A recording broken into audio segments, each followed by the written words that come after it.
Join me as I walk you through on how to make a chart in Google Docs. Open up Google Docs file you want to make a chart in. Now, you click on the Insert tab in the menu bar. Select Charts.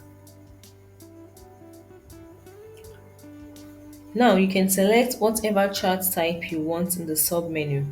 It could be a bar chart, a column chart, a line chart, or a pie chart. You can even choose from your sheets. If you have a chart in your Google spreadsheet that you want to put in your Google Docs, you click on the From Sheet option and you choose the document where the spreadsheet is and pick the chart from there.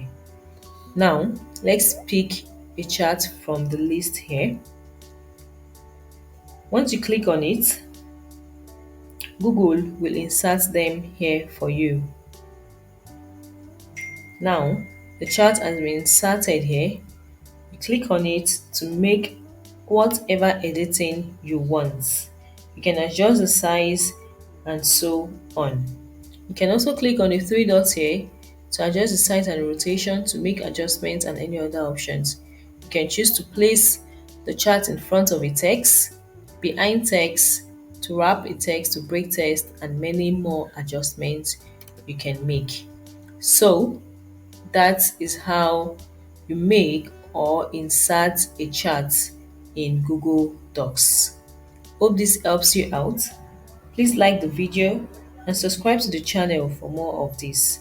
Bye guys, see you next time.